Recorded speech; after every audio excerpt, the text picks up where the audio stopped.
సిద్దిపేట జిల్లా హుస్నాబాద్ బంజారా భవన్లో గిరిజనుల ఆరాధ్య దైవం శ్రీ సంత్ సేవాలాల్ మహారాజ్ జయంతి ఉత్సవాల్లో మంత్రి పొన్నం ప్రభాకర్ పాల్గొన్నారు. గిరిజనులతో భోగ్ బండర్ పూజలు చేసి వారితో కలిసి సాంప్రదాయ నృత్యం చేసి అందరినీ అలరించారు. శ్రీ సంత్ సేవాలాల్ కృషితో నేడు దేశవ్యాప్తంగా ఒకటే భాష ఒకటే రకమైన సంస్కృతి సంప్రదాయాలతో 12 కోట్ల మంది గిరిజన విధి విధానాన్ని కొనసాగిస్తున్నారని మంత్రి తెలిపారు. వచ్చే సంవత్సరం నుంచి హుస్నాబాద్ నియోజకవర్గంలో ప్రభుత్వం తరపున పెద్ద ఎత్తున సేవాలాల్ జయంతి జరుపుకోవాలన్నారు. బంజారా భవన్ పైన మరుసటి సంవత్సరం నాటికి స్లాబ్ పూసి పూర్తి చేస్తామన్నారు. సేవాలాల్ మహారాజ్ ఆశీస్సులు మన అందరిపై ఉండి వర్షాలు పాడి పంటలతో సుఖ సంతోషాలతో ఉండాలని కోరుతున్నారన్నారు.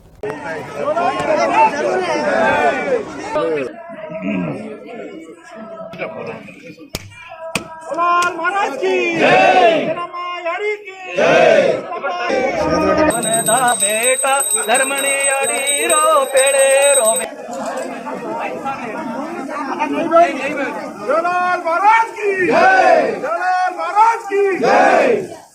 గిరిజన సర్పంచ్లను వేదికను ఆహ్వానిస్తున్నాం. డైరెక్టర్ డైరెక్టర్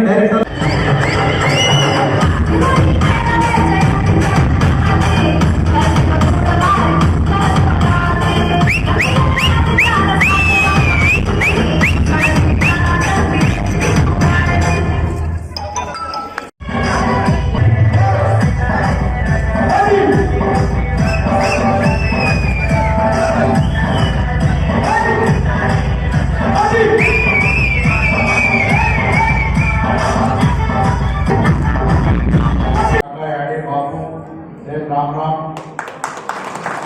287 సంవత్సరాల కింద సంత్ సేవాలాల్ మహారాజ్ గారి అనంతపూర్లో జన్మించి ఈరోజు దేశవ్యాప్తంగా ఒకటే భాష ఒకటే రకమైనటువంటి సాంస్కృతిక సాంప్రదాయాలతోటి దాదాపు 12 కోట్ల మంది ఈరోజు మీ యొక్క విధి విధానాలను కొనసాగిస్తూ ఉన్నారు.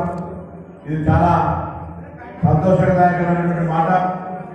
తప్పకుండా మరి మీ అందరికీ కూడా ఇప్పుడు ఈ సేవాలాల్ గారి ఆశీర్వచనము మార్గదర్శకత్వంలో ఇంతకుముందు పెద్ద చెప్పినట్టుగా ఎవరు తప్పికతో వస్తే వాళ్ళని తప్పిక చేయడం ఇవ్వడము, ఎవరు సాయం అడిగితే వాళ్ళు సాయం చేయడము, ఒక సేవా గుణంతో మరి ముందుకు పోవాలి, కష్టపడి మరి పనిచేసేటువంటి మనస్తత్వం కలిగిన మీ అందరికీ కూడా మంచి జరగాలని ఈరోజు భోగి పండుగ సందర్భంగా విజ్ఞప్తి కోరుకుంటా ఉన్నాను. నేను ఈ సందర్భంలో ఒక నిర్ణయం తీసుకొని వచ్చే సంవత్సరం నుంచి ఎప్పుడు కూడా ఫిబ్రవరి 15 జయంతి నాడే ఎటు ఒక రోజు అటు ఇటు కాకుండా అదే రోజు నాడు సేవాలాల్ జయంతి హుస్నాబాద్ పట్టణంలో చాలా పెద్ద ఎత్తున నిర్వహించాలనేటువంటి మాటని సందర్భంగా దాని తదుపరి ఊరలో చేసుకోవచ్చు.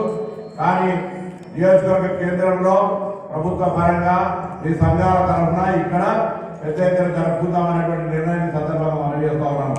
అదేవిధంగా వచ్చే నాటికి తప్పకుండా పైన స్లాబ్ తోటి ఈ హాల్ను పూర్తిగా వాడుకునే విధంగా, ఎందుకంటే మీరు గతంలో 10 సంవత్సరాల పాటు ఈ సందర్భంగా చూసినారు.